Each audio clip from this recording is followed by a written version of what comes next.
Hey YouTube, I'm going to show you how to retouch a male model. This is Sam and this is our before image, and here's our after image. So I'll show you how you get from the before image to the after image. So we start off by creating an adjustment layer, and then we use the healing brush tool to take away any blemishes. So by blemishes I mean any pimples, any marks on the skin. However, our model today has quite a few moles, so they're quite signature, so we want to keep moles because they give a feeling of authenticity to the photo. So we keep the moles, but we get rid of anything that's basically any red marks or any marks on the skin. Then I press Ctrl, Alt, Shift and E, or if you're on a Mac, that's Command, Option, Shift and E.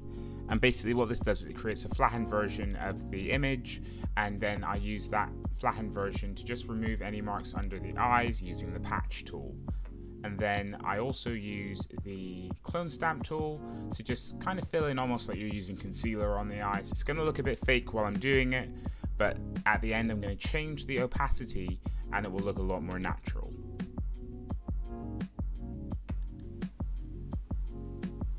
So I'm just toggling the layers to see how it looks. I move it around to about 30-40%, and then I put both of those layers in a folder together, and then I also lower the opacity of that folder.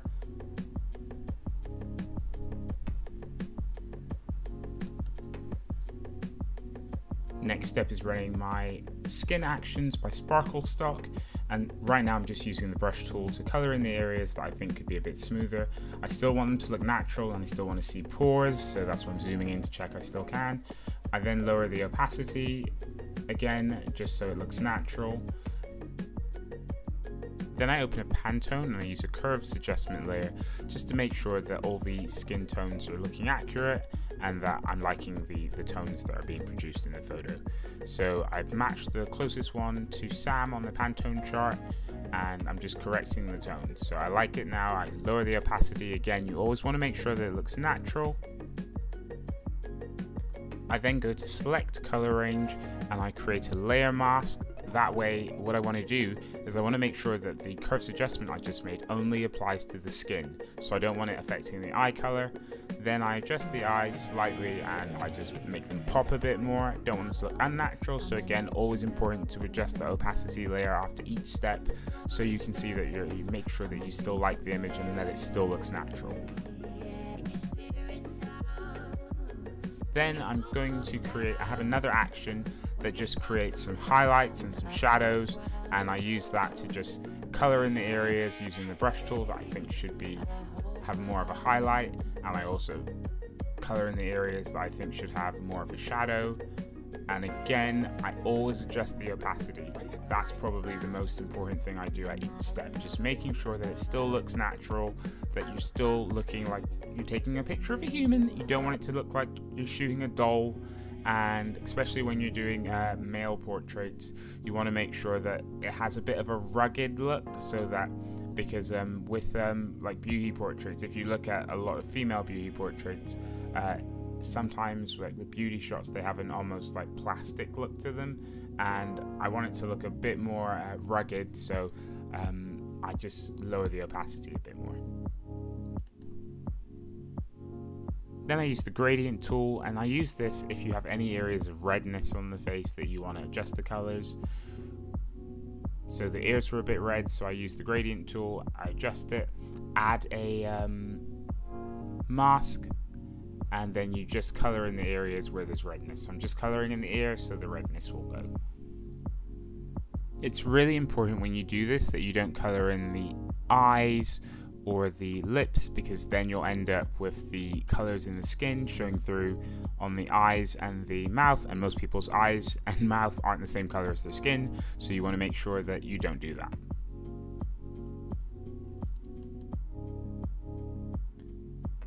Then I also have an action from sparklestock, which is for darkening eyebrows.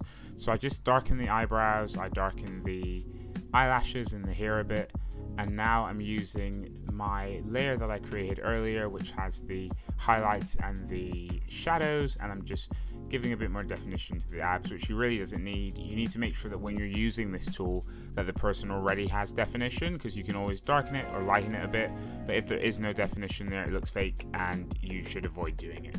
So basically it's only to enhance what's already there, not to draw in and create stuff that isn't. So I really want to have a natural look, but I'm basically just doing minor enhancements rather than drawing in stuff and making stuff look fake. So I've done this one a bit back to front today. Normally I do it at the beginning, but I'm doing it at the end. So I use frequency separation just to clean up the background. So if you've got any imperfections on your backdrops, you can just use it to smooth out the background a bit. And one of the things, like when you're using endless rolls of background, generally they get quite dirty, so you often have things on the backdrop that you need to just clean up. So this makes it nice and easy, and you just color in the area. You saw the mask there just now, so all the areas that are in white will look blurrier, and the areas that are black are protected. So the image is looking nice. I'm zooming in and just checking that I like the before and after, and you can see I've made subtle changes. Hopefully you think the image still looks quite natural, and yep, that's my workflow for retouching photos.